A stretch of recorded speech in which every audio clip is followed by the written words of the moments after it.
5, 4, 3, 2, 1, 0. All engine running. Liftoff. We have a liftoff. Oh, ladies and gentlemen, boys and girls, I'm the Gnarly Gnome. This is not one of my shows.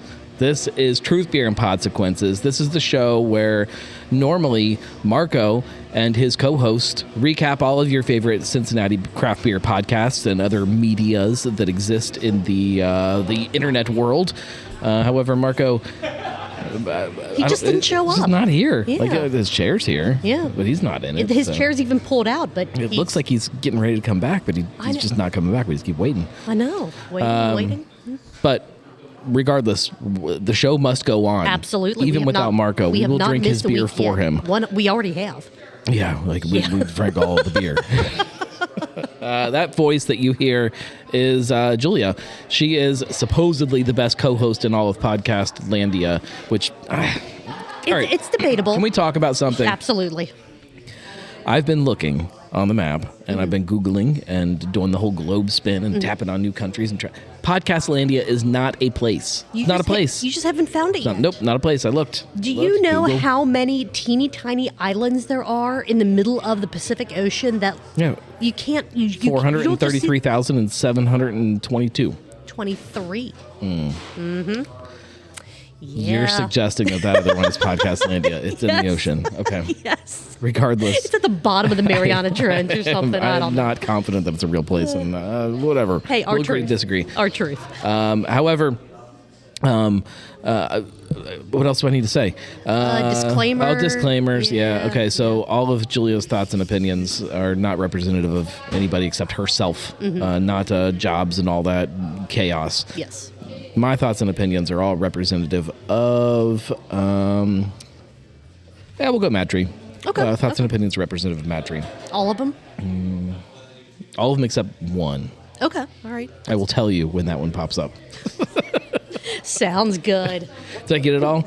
Is that the intro? I think you did, yeah. Welcome to the show. Yes. Thank you You for have being been here. introed. I have been.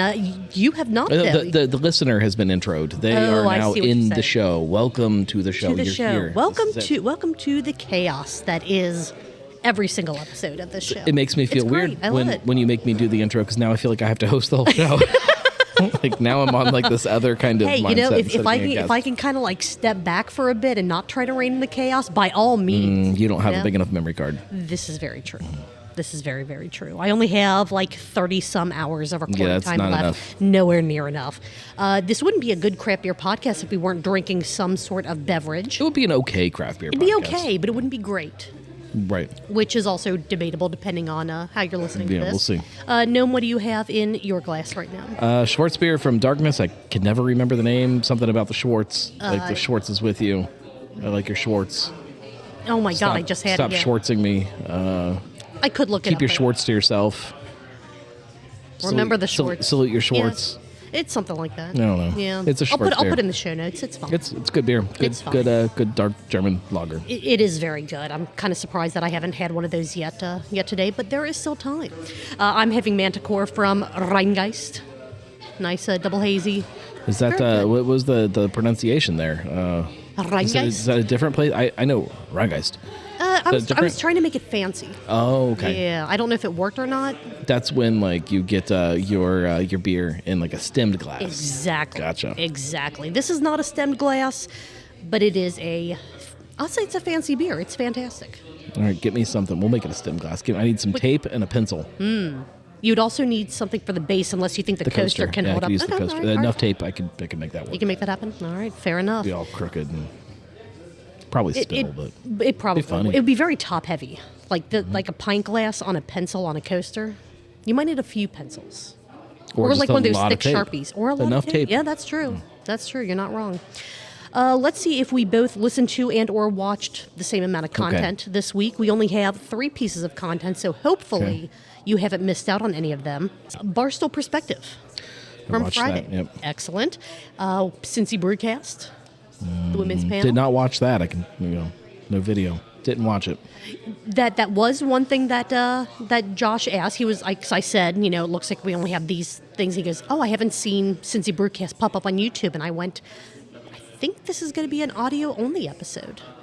He would know that he was there. He was there, made it, yeah, so. yeah. And you were there, so technically you listened to the original. Mm-hmm. Yes. He did not see me holding a camera. Why would he think it was video? I don't Hidden know. cameras? Could be.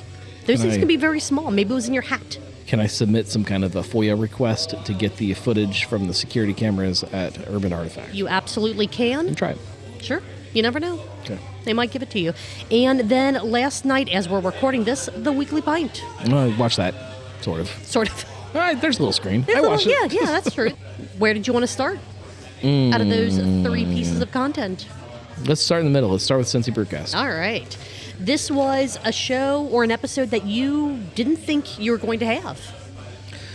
I wasn't sure. Yeah. It was, yeah. Okay.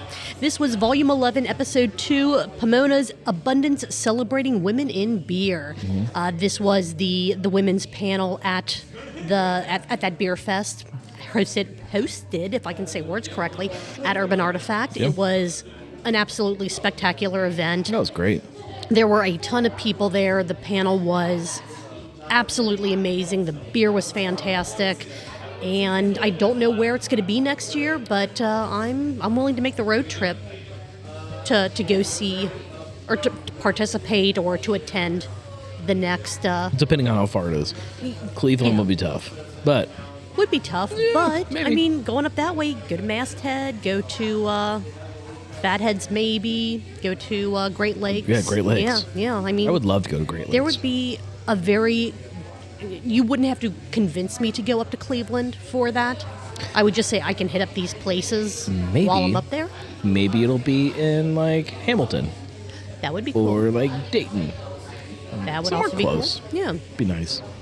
Just do it here every single Yeah, year. it's always, we got lots of breweries. Absolutely. More breweries than any other city in Cincinnati. Or any other city in It is. Cincinnati. Yes, we have more breweries here in Cincinnati than Do we any other have- Cincinnati.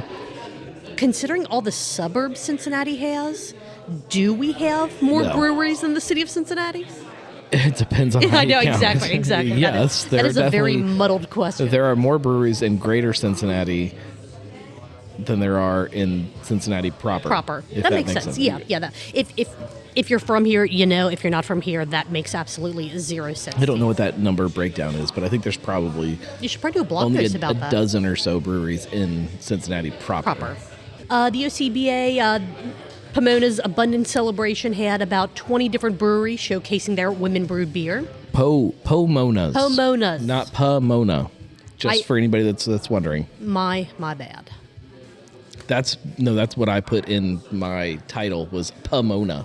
Oh, and I wrote down the title exactly as you had it, which is why. The show was up for like 6 minutes when I got my first text. Oh, God. You know it's spelled wrong, right?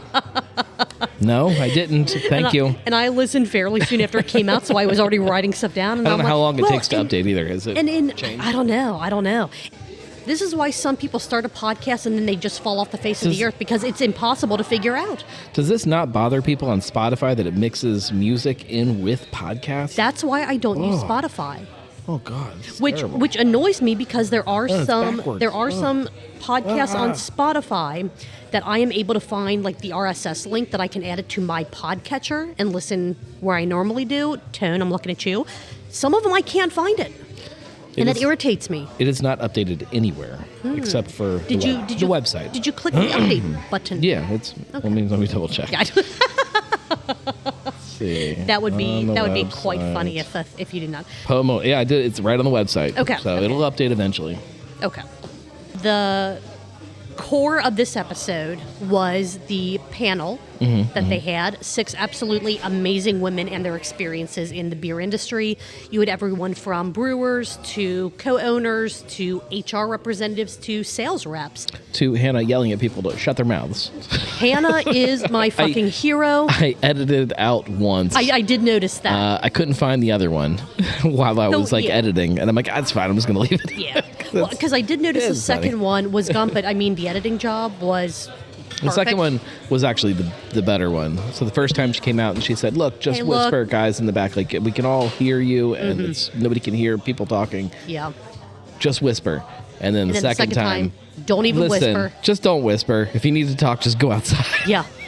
Yeah, It was good. absolutely. It was good. She was dressed as like this gorgeous wood nymph and all that. Like I thought she was a reindeer. I'm going wood nymph. Okay, she had Hannah, let us antlers. know. She had antlers, yeah. Do wood nymphs have antlers? Yeah, they're like fairies and sprites, and some of them have. There was Do a fucking fairies- 12-foot tall skeleton decorated There with was. flowers. I'm not There. up on So, my I mean, wood nymph it's- folklore. You need I know to, gnomes, you need and to that's read it. more like fairy stories, I guess. Fairy stories. Sure. Okay. Yeah, I don't know. Talk to your wife about it. I'm sure that she's probably read a few. I think she has. I think that's one of those series that she. Sarah Moss. Good Lord. Sometimes I dress up for her. I wear wings. And Oh, I right. That's nice of you. dance around the house. Yeah. I don't have antlers though. Should I put antlers on when I do it? I think you should. Okay. You could be like a little satyr. Hashtag just the antlers. Just horns. Just wooden, horny wood Oh, yep. and wings. And there it goes. Yep. Right off the rails. But no, Hannah was spectacular at kind of reining in the crowd. I feel like she should have gored somebody with her antlers. I think so too. I Would've think been so. good. That Set an probably, example. if she would have had to have said something a third time, I do think she would have walked around and been like, "You out, you out, you out." I think you got to kick it off with at least one goring. Well, yes, like you yeah. just pick the loudest person in the room, bring them up front, gore them with the antlers, leave their carcass in front of the stage, and then Mm-hmm. Yeah, everybody will stay quiet. I know that I would. Yeah. Yeah, I wouldn't have said That's what I it. do for all my panels. You have been known to gore. sacrifice one or two. Yeah. It's kind of uncomfortable, but I mean, I've been to enough of them. I'm kind of used to it by now. Yeah. And I know to keep my damn mouth shut. I make sure everybody's got a couple beers in them first, and it's usually funny. Mostly funny. Mostly funny, yes. There were absolutely amazing questions in this panel. They ranged from what inspired these women to get into the industry to what can be done to keep improving diversity in the industry. I feel like trying to recap every question and all of the great talking points would almost do a disservice to this episode because you need to hear these women speak for themselves and for their experiences in the industry. I know you had mentioned in the beginning the sound quality. You're like, it's not that great, or maybe it was in the show notes or something about the sound quality. Probably both. I thought it sounded It was fine. I could understand absolutely everything. The background crowd noise that, again, from the people that should have been gored immediately by Hannah wasn't bad. I think that might have been me coughing through. Oh, I think some I of it. coughed too. I think Okay. But I'm like, oh God, is that me? Oh no. But I thought it sounded great. You didn't have a mic on the stage with everyone, but man, that Zoom picked up wonderfully. Yeah, it worked out especially pretty good. for the way that space is. One of the repeating quotes or I guess I'll just call them talking points that kept coming up about Shut your dealing- mouth or you get gored. Okay, one of the other, one, okay. repeating ones, yes. Kind of when talking about the women on this panel dealing with like imposter-esque syndrome or feeling like, do I really belong here, was kind of, I don't want to call it a mantra for some of them, but being told or thinking, would a man in this same position be questioning, Yes. speaking up, or yes. be questioning? Yes, saying, we do. They? Okay, We do. Well, I right, think okay. that's important for anybody that's listening to understand is that as much as you feel like you don't belong, everybody else that's come before you feels like they don't belong. So don't internalize it. Like we have to stop internalizing this idea that we don't belong somewhere, our voice doesn't matter, or something like that. Like it everybody else has felt that way. There's no reason that we all can't get through that and ignore it until we start to feel it. Well, I think that was touched on kind of near the end when they asked, what's one thing that you would have told your younger self before getting into the industry, which I absolutely loved, is nobody knows what they're doing. Yeah, Everyone's, we're all making it up. We're all making it up as Everybody. we go around. So, ask the questions or don't question, would someone else be questioning themselves about doing the thing or Right. saying the thing or acting on the thing. It's like, it doesn't matter. No one knows what the hell they're doing. Right. Just do it. Just be the strong person that you are. Ask the questions, Be the person- rock the boat a little be bit the because person that sometimes you- nothing changes until Be the you person do. that you think these other people are, whoever those other people happen to be. Yeah. Just be that. Like just be the voice is do it. needed because that voice hasn't been heard or hasn't spoken out yet. And that could be anything from saying, I don't think that's a good idea, to why don't we have an event focused around X, Y, or Z. Right. Again, there are no stupid questions. And as I believe it was Kayla who said, I've never regretted, and this was talking about something different, but I feel like the sentiment kind of encompasses everything. There have been times when I've never regretted when I've spoken up, but there have been times when I have not spoken up that I've regretted. Yeah. So just say the thing, do the thing. If you are in the right environment, people will take that to heart. They will listen to you. And if people don't listen and you get shot down for it or people are rude about it, then you're not in the right spot. And exactly. That's a good way to figure that out. Oh, absolutely. And to figure out where you need to go from there. 100%. They talked about how women are shaping the industry moving forward, which, re-listening to this, they brought up how a lot of the newer beer trends or like the bigger sellers are these lighter beers, these fruitier beers, ready to drink, these canned cocktails. Are women shaping that? Is that because, and I know that there are plenty of women that all they want is a super hoppy, bitter IPA or the barrel-aged beer, something dark, rich, heavy. Not all women want the lighter, fruitier beers, but if they do, could women be part of that driving force that is encouraging some of this resurgence of lighter beers coming out? I know that unless this is a you part really, of the discussion that I know we kind of touched on it last week too. Of, I really, really don't like generalizing genders or personality traits of genders or things like that. I don't think that a fruity beer is a woman thing. Sure. And I don't think a hoppy thing or a big dark beer is a man thing. I really don't think that is beer doesn't real. have genders regardless of the style. Right. There's no right. And so sometimes especially in panel discussions like this where some of that stuff starts to come up and like people generalize into that. I'm like, oh God, can we stop generalizing things like that? I know some women that the only thing they want to drink are those heavy barrel-aged stouts. Doesn't matter the time of year, and it's like, that is absolutely fantastic. I also know some women that they prefer to stay, on the light lager side, and that's fine too because it's all beer. It doesn't matter which one you're picking, which is part of what, kind of going back multiple weeks, really pisses me off about that girl beer brand. Because they're like, example. We're trying to, like do the female empowerment thing, and this is beer that a woman can drink. Yeah, but everything is that fruity, light, and again, if that's what a majority of their clientele, of the people that they surveyed and whatever wanted, and none of the people they asked wanted an IPA or a stout or an ESB, anything like that, okay. But they are marginalizing and generalizing an entire gender with this.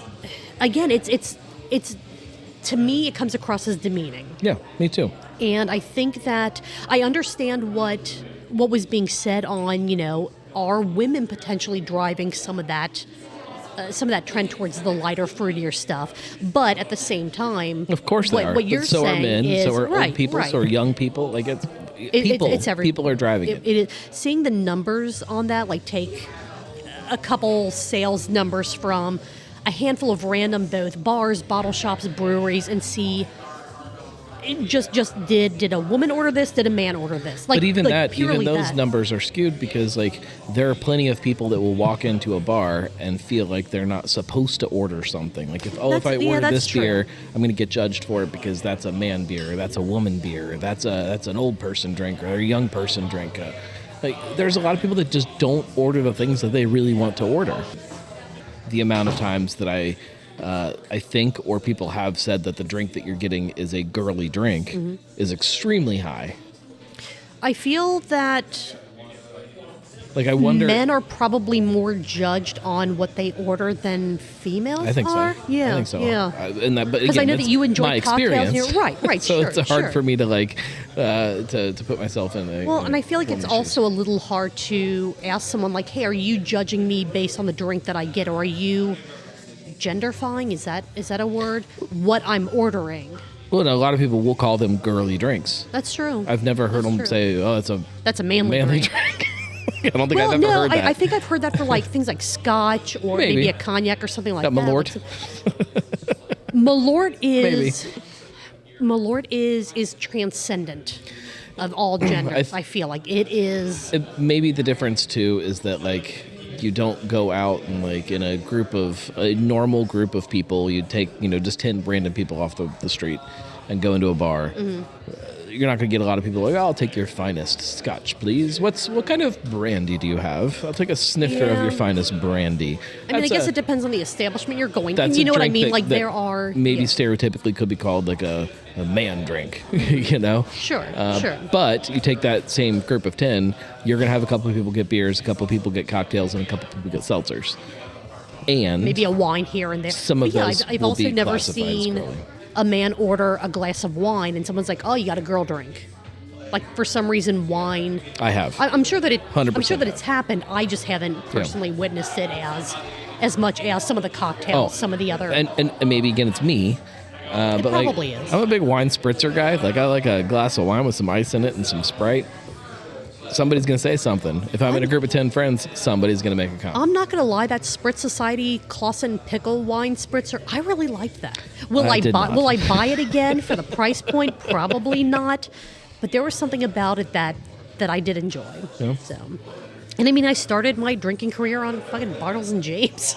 So what do you think? So take a random, this is hypothetical, of course. Okay. Take a random selection of 10 people that you would go out to a bar with that you don't hang out with on a regular basis. Okay. And you go in, and what is the most masculine drink you can think of?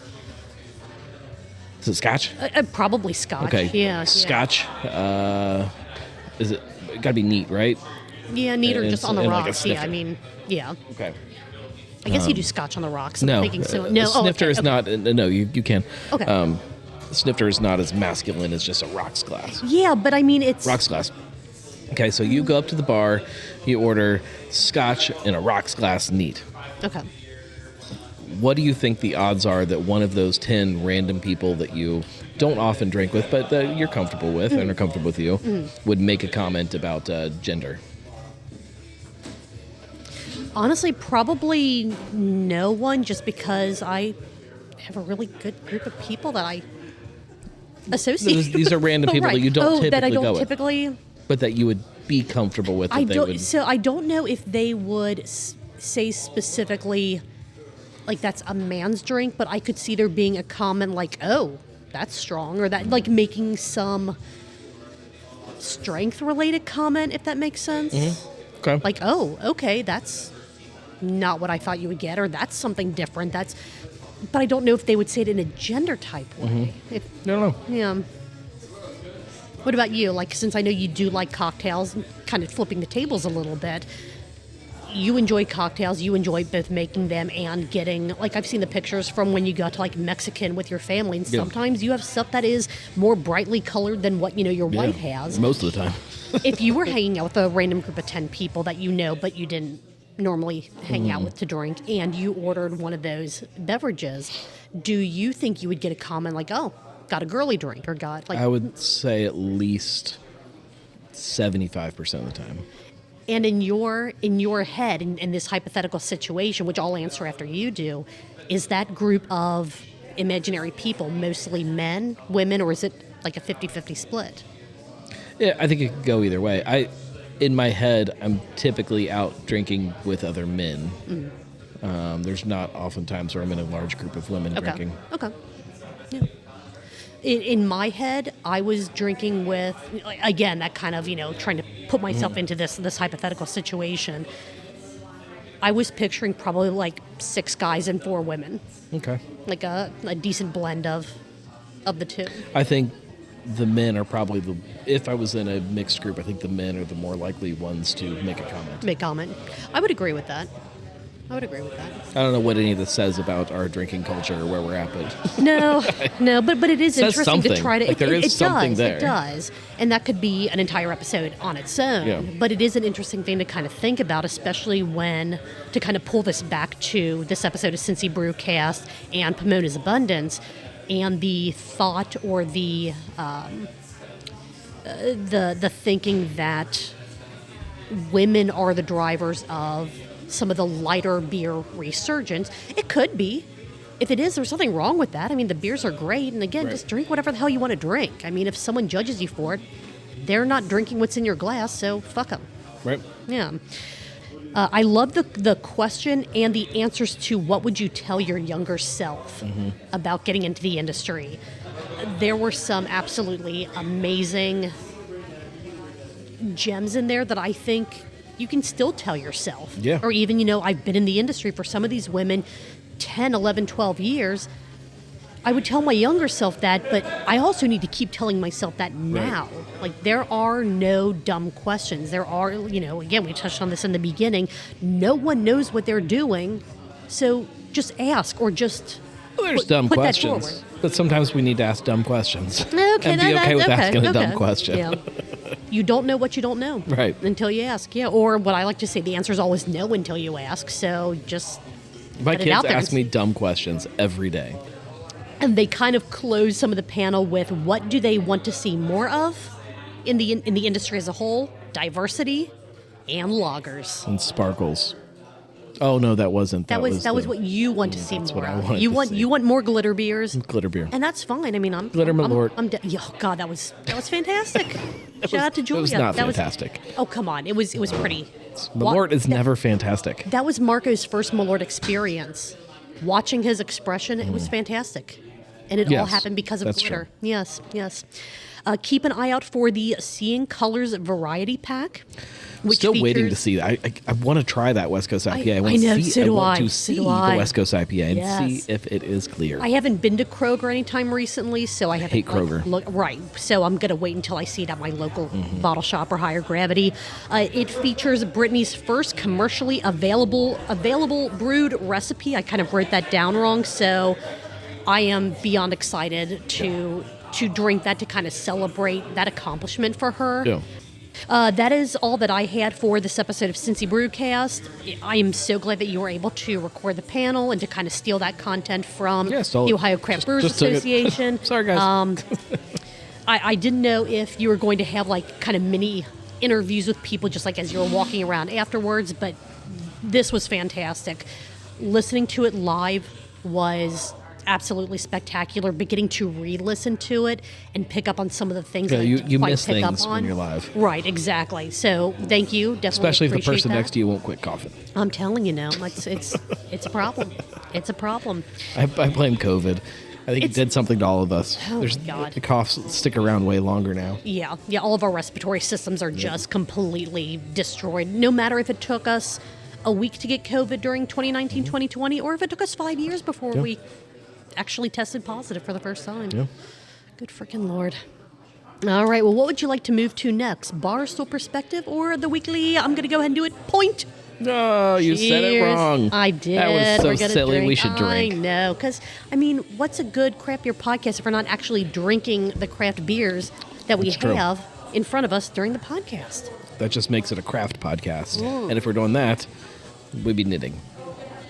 That's true. Speaking of knitting, Whatever happened where the hell to? are they? Yeah, I was gonna say. What in God's name? That's not the right slider or the right button. Whatever happened to And Tiny Joe Hands. and Tiny Hands? Is there anything? Are they that's- okay? I don't know. They're still posting like personal stuff here Mm-hmm. and there on social media, so I know that they're still alive, which is good. Unless someone killed them and stole their phones and is Ooh. pretending. All right. Before we figure out what show we're going to do next, I need to blow my nose. So, We already chose the show, didn't we? No, Oh, we okay. In my head we did. completely, probably, but yeah, no, we didn't actually out loud pick the show. Okay. So you can think about that for another minute or two, just to make sure. When you finish, you're going to read my mind. Oh, good God. Okay. All right. We will be right back. So I have been thinking very hard Okay, I'm sitting about in the what vibes. you exactly about what you are thinking of. And the thing that keeps popping into my head is the weekly point. I was thinking Simpsons. Oh, God damn. Whatever. It's fine. Which you did say at the beginning of We've just of the show, disproved so- ESP. God damn. Damn. Well, Anyway, the Weekly Pint, episode 256, Do Gnomes Float? You did not answer that question in this episode, so I don't know if they'd... I was asking you guys the question. It's a Oh. question posed to the audience. Do they float? Nobody told me. Well, then I misunderstood the... I thought this was going to answer that question. Like, I thought you were going to provide us with... No, it's called clickbait. See, it gets you to click on it, hoping for the answer, and you never get it. This is true. You started by talking about your side beer. That was before we even got to the schnappening or anything else. You had a chocolate banana small batch Midwest fruit tart from Urban Artifact as your side beer, which I think you took one sip I drank of it in after the the show. beginning, but right, it was the only time that it made an appearance. I was drinking it before the during show, and then I drank it after the show. Do you think that drinking it before the show impacted your experience with your schnappening selection? All right. Which was Orahovic, the walnut liqueur that you have had on the show great. before. I would like to try to find one of those little variety packs. It might be my favorite out of all of like those little mini bottles in the variety pack. Yeah. I think because there was that one. There was the I don't wormwood remember one. any of the names. Peach. There was a peach. There was a bright orange peach one. Oh yeah, because we were saying peaches aren't orange. I'm like looking through my notes And because then I think I there have was the everything. Amaro, Orahovic, the wormwood, and the peach. Yes. Thank you. Good job. you read my notes as I was holding And them the up for you. Orahovic was the best, followed by the Amaro, followed by the peach, and then the wormwood. Okay. And was the wormwood just too Malort-like? Yeah, Is that why you? It's just, okay. yeah, it's. I like bitter, Mm-hmm. but this is like bitter, gross. There is a difference. Like when you Yeah. when you I like when you're bitterness. drinking a beer and there is that like citrus rind kind of bitterness or like that pith or that that's good. That's like a good bitter. But there are other bitters like That just pith you off. they. That was awesome. It's fun to say. Try it. That was awesome. It's really Mike Tyson, it pitheth you off. Pith Pitheth you off. Oh my gosh, that's amazing.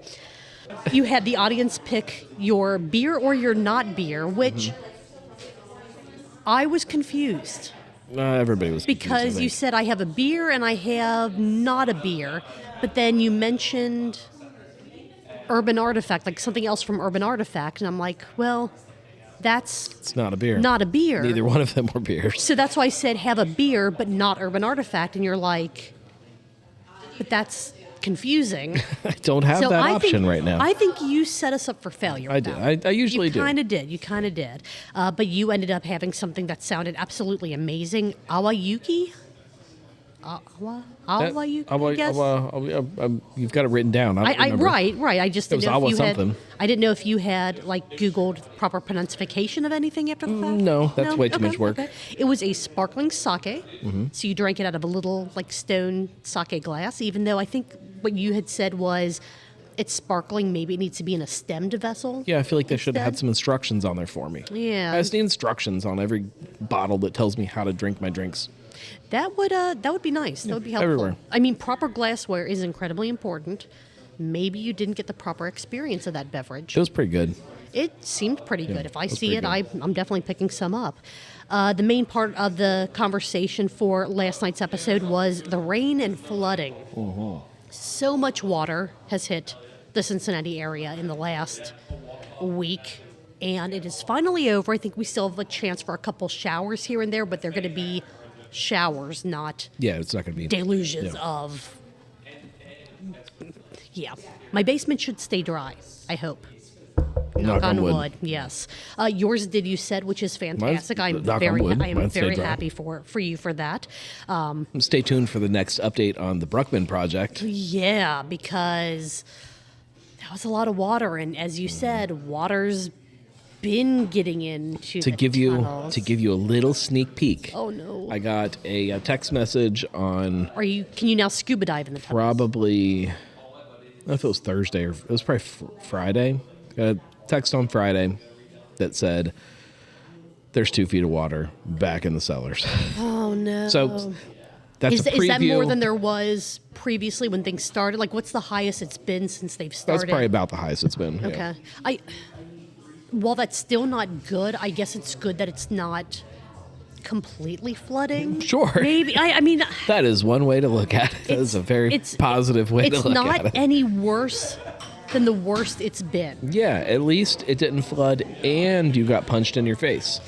Yes. Yeah, that would be worse. So again, in the spring, when it's raining a lot, they do scuba tours of the tunnels. Scuba tours, kayak tours. You In get the your summer, ice skating. you do the kayak tours, and then in the late fall, winter, the ice skating tours. And for 1 week, you can see them dry. Yes.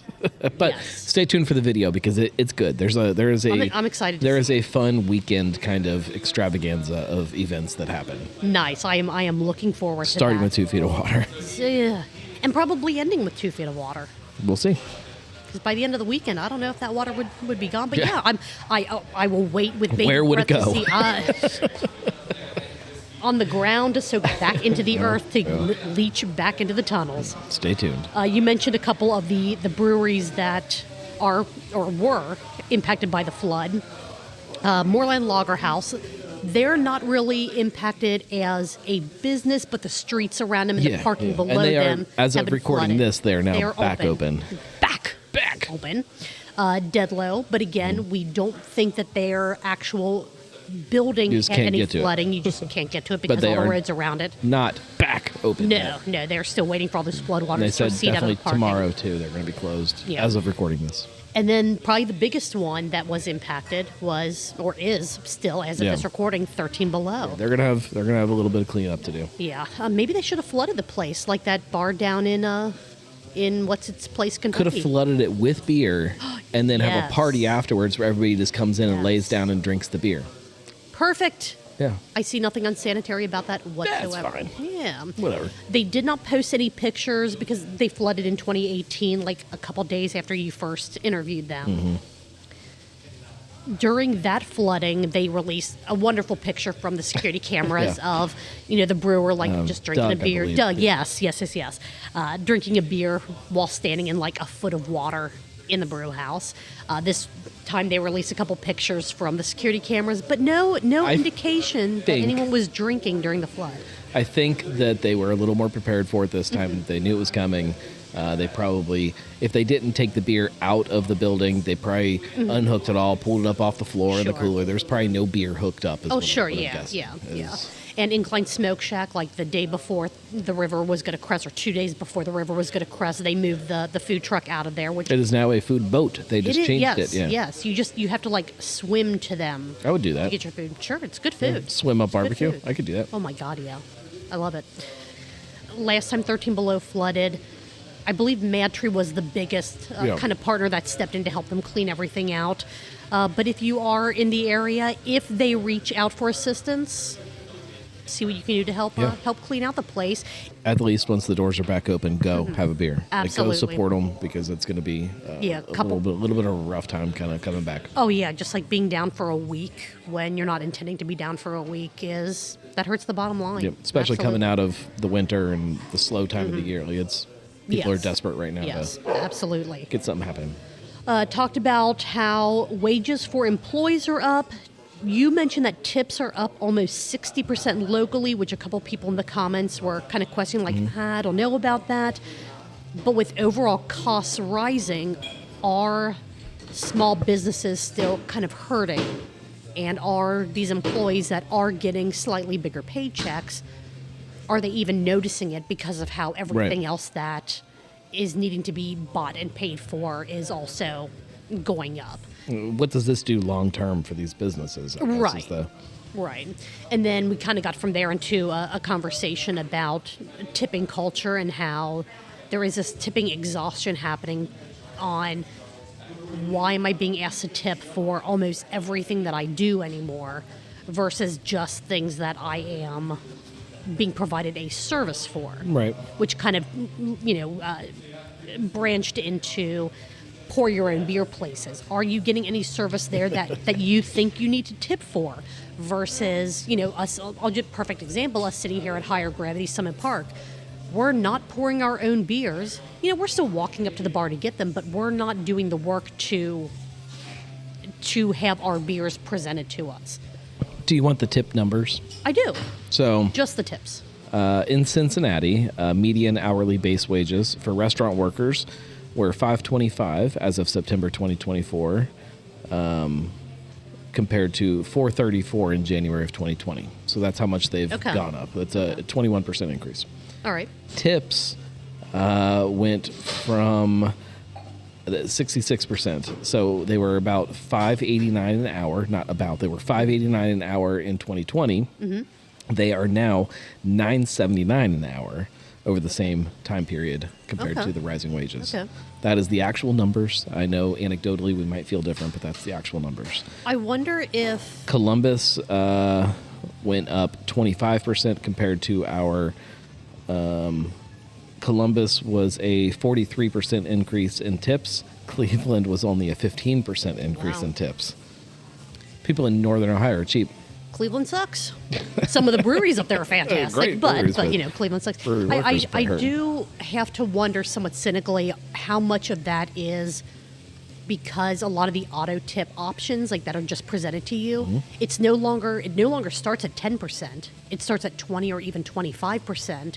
So are those increased tips because people want to tip more, or that's what they're presented, so they just hit a button and well, that's what makes it hard. I think when COVID was happening, people wanted to tip more. They understood that these were workers that were not working the way they were before, and people wanted to help. Yeah. But after that started to go away, the tip culture did not come back to what it was, and so I don't know that everybody wants to still be tipping the way they were. But now, it's the new norm, basically. I do wish, and I said this in the chat, I do really wish that it could be a situation for any bar, restaurant, anywhere that does, that bases their employee's salary off of the They should have to wear like a special hat. Tips.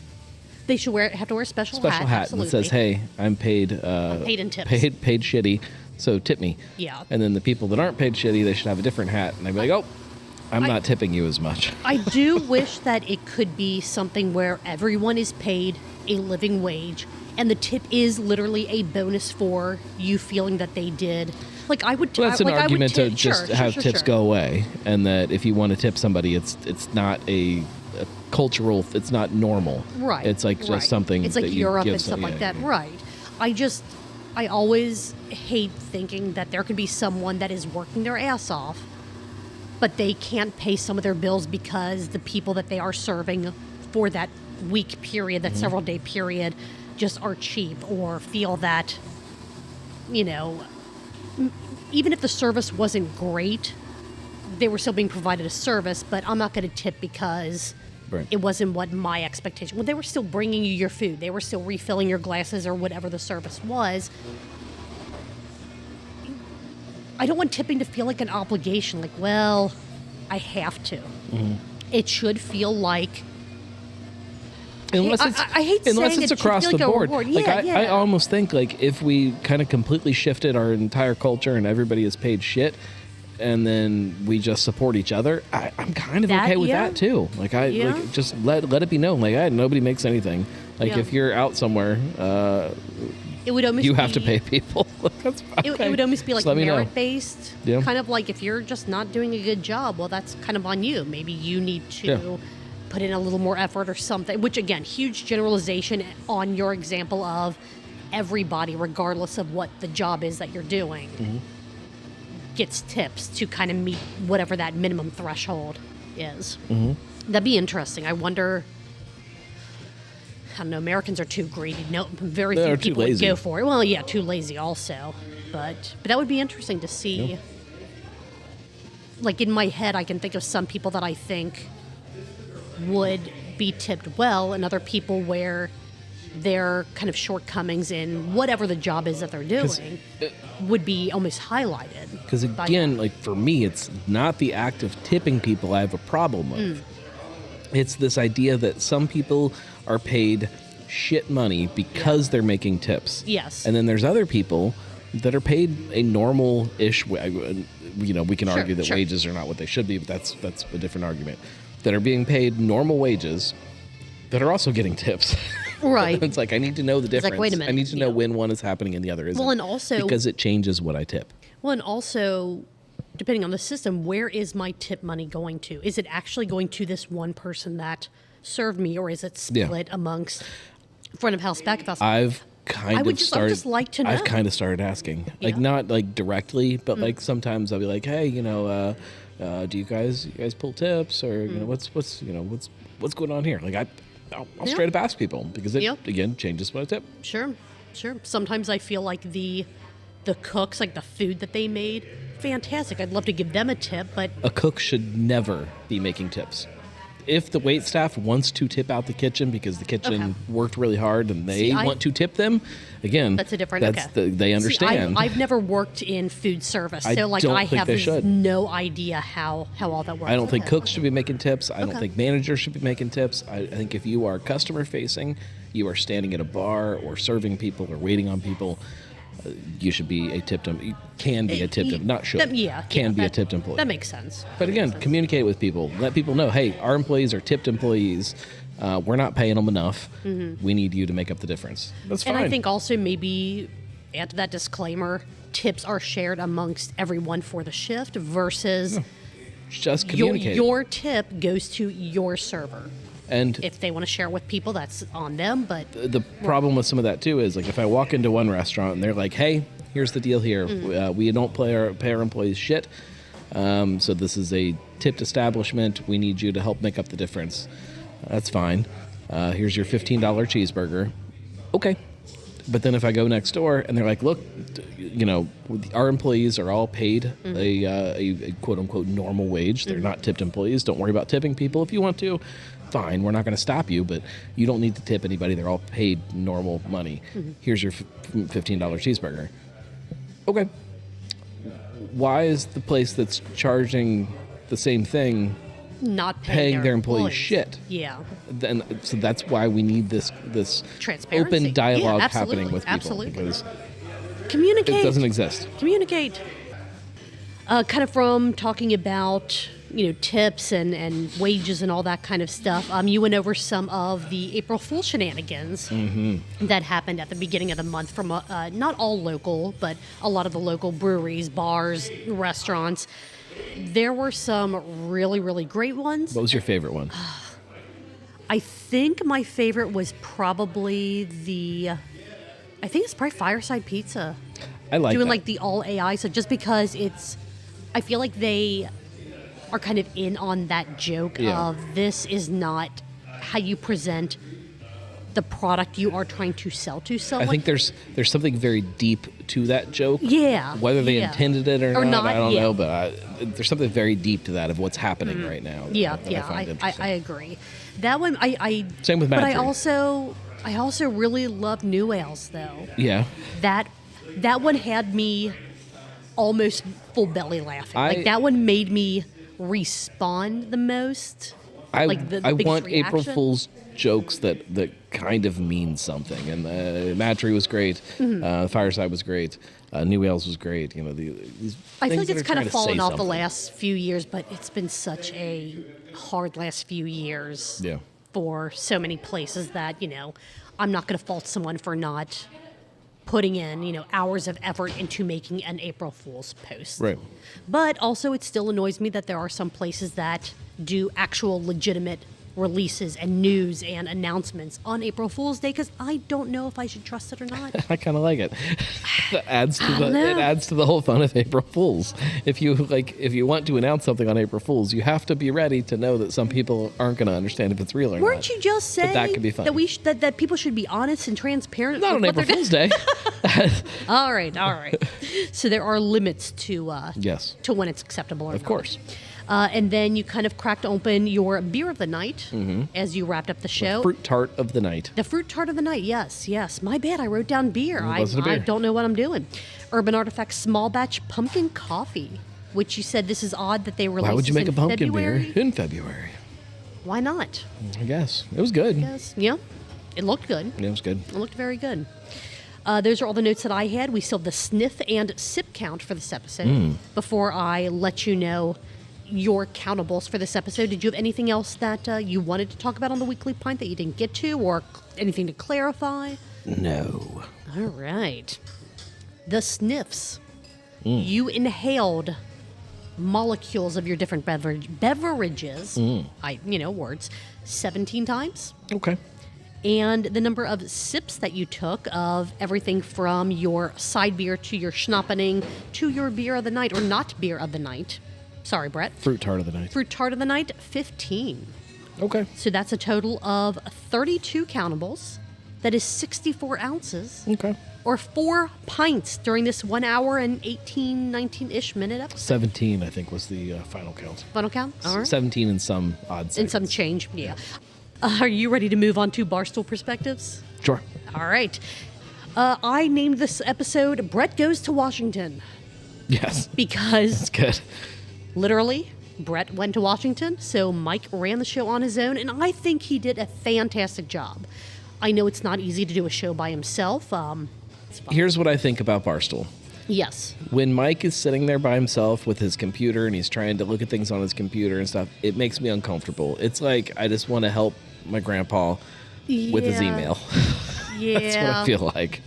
And he wants so bad to like take a drink, but then he goes, well, but I can't because no one else is talking. It's like, no, it's your show. You do what you want. It's because for some reason I still can't find the podcast version of this show. Yeah, I don't know. Since for now it's still all video. I think they're based. making their own app. Oh, that's probably it.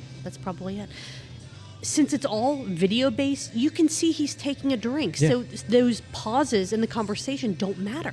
They don't. So Mike, don't worry about drinking in between stories.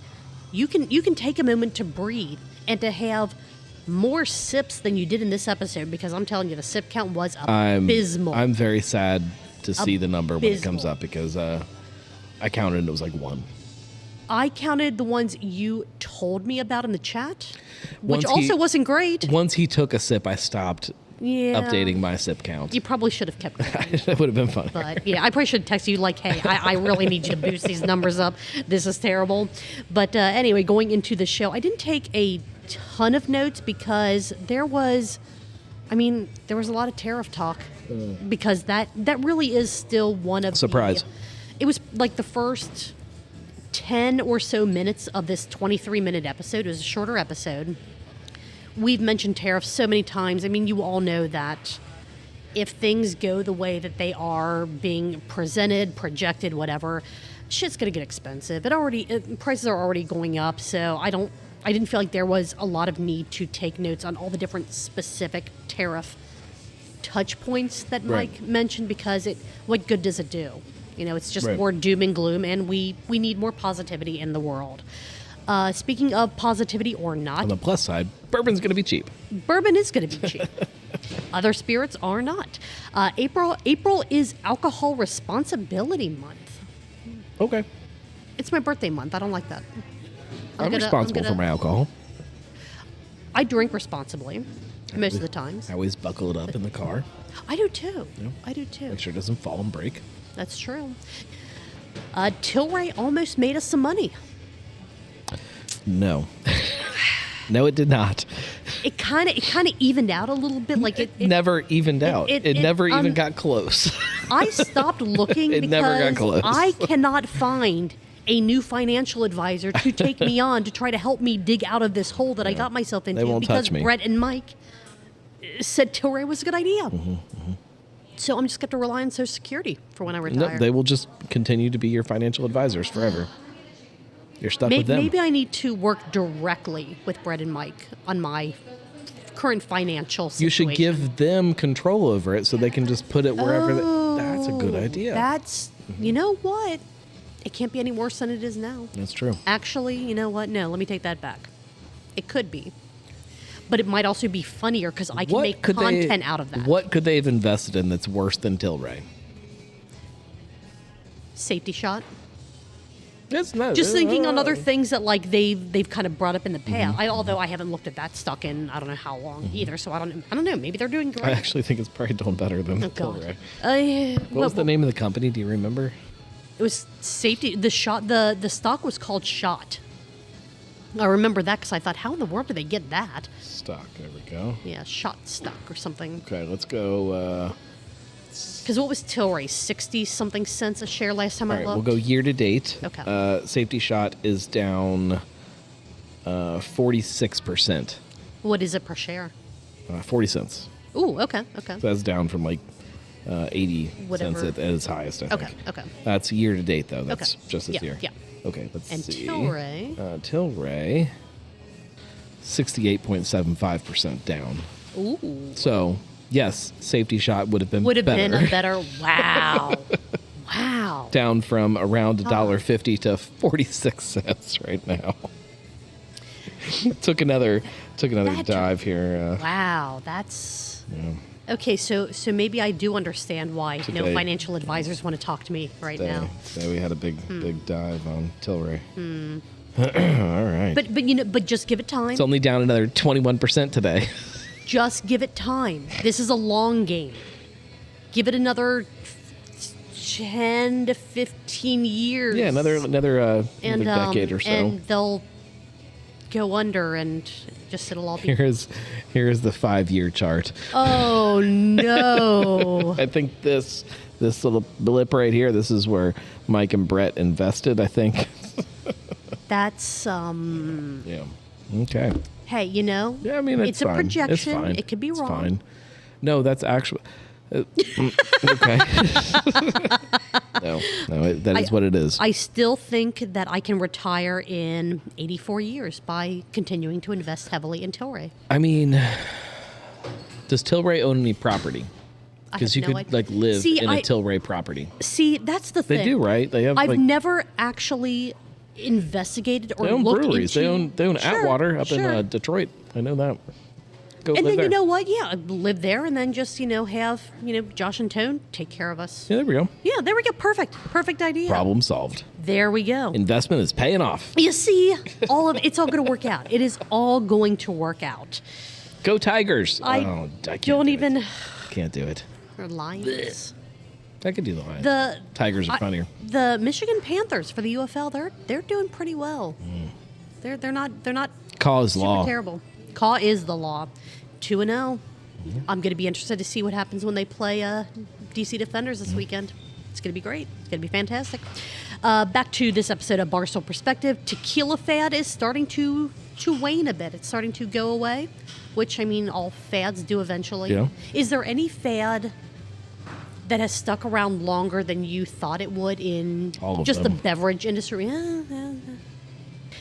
Direct-to-consumer sales for alcohol is bad, according to distributors, mostly in Hawaii.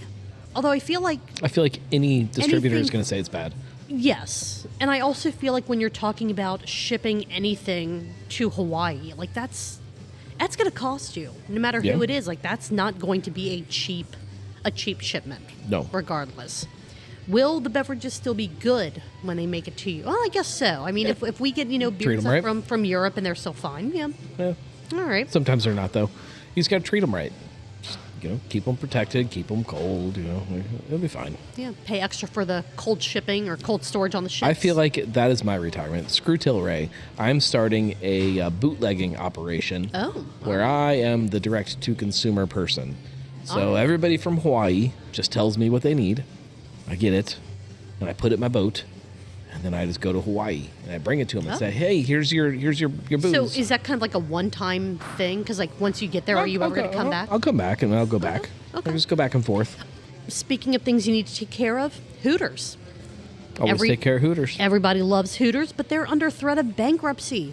Of course they are. How can we save Hooters? You can't. You can't No. save any of these restaurants. Can't do it. No. Change. So you're saying changing the uniforms isn't going to be No, it's going a to make kill or it. break. It's going to kill it Okay. faster. You can't say that making the food better is going to save them. The food's fine. Food's fine? Okay. Yeah. Okay. I was going to say something about like not serving beer in frozen glasses, but that's Twin Peaks, yeah, isn't it's it? Twin Peaks, yeah. Same difference. I also think you can't change How are they that. doing? They're fine actually. Okay, They merged or bought or something Smoky Bones a couple years ago. Oh, I didn't know that. And so Okay. now they're converting a lot of those Smoky Bones into Twin Peaks across the United States. I'm still just very disappointed that it is not a Twin Peaks TV show themed restaurant. I was very excited, and then still- I'm like, oh, I'm still doing some research and trying to absolutely clarify this and make sure that I'm accurate with the statement. I'm fairly confident, like at this point, 80% sure, that Twin Peaks is a tap room. It is part of Cincinnati's non-local tap room scene. All right. They have 4 beers that, from everything I can tell, are coming from their brewery in Texas. They're not contracted. They are their beers. Even if they were contracted, I guess that means that I'm going to have to go and check it out at some point and see how are their beers? Because you've been there before. They're fine. Okay. The glassware is the problem. The cold sucks. Yeah, I don't want ice cubes in my beer. I don't want the top of my beer to be frosted. And it's over. really, really hard to convince them to get you a warm glass. It's really tough. The thing that I'm going to end this with, the last note that I had on this episode, because it was only 23 minutes. We're not going to end on the Hooters? No. No, we're going to end with the feel-good story that Mike brought to us, because the rest of the show is doom and gloom and we can finish on everything Mike. Sucks. We kind of could, but wouldn't you rather end the recap by saying, watch this episode to watch Mike tell you the story of an 8-year-old that stopped a robbery with a baseball bat? That is more That is pretty good. Yeah. That is pretty good. Absolutely amazing. Hopefully she got like the key to the city and, medals and all kinds of certificates and plaques and, you were awesome for being a hero in the face of adversity. And hopefully she has some good therapy, because, good Lord, that's going to take a lot to compartmentalize, if I could say words. Or she becomes Batman. Ooh, she probably will. Yeah. She's got that vigilante spirit going on there. Hell yeah. Did you have any other notes on Barstool Perspective before the very disappointing sip count for this episode? We covered Hooters. Mm-hmm. Mike checking his email. Mm-hmm. Well, I think I got it all. Yeah, Tilray. I mean, that's the big one, yeah. Because everyone needs their financial advice from us, which we get from them. That's the best way to get your financial advice, through somebody who gets it from somebody else. Please don't listen to us for financial advice, or Barstool Perspective for financial advice. If you do, we do not take any responsibility for it. Mm-hmm. Marco does. Marco does, yeah. I think he does. I think he just nodded his corporeal form. Yeah. If you lose your life savings, just text Marco.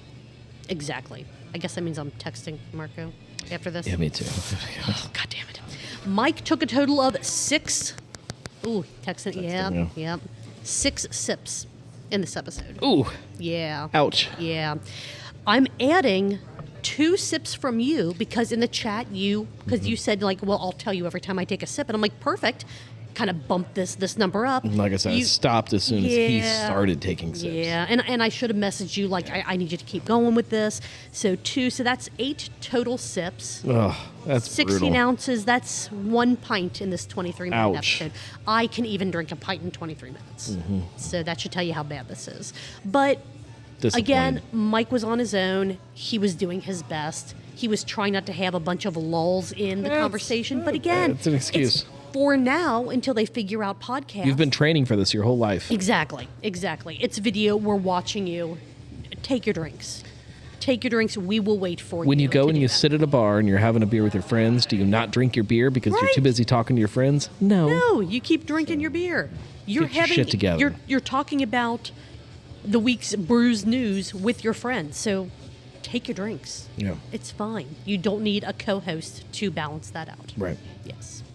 Well, even without Marco, and even with only 3 shows, we still managed to get almost an hour and 30 minutes worth of recording time. I do my best.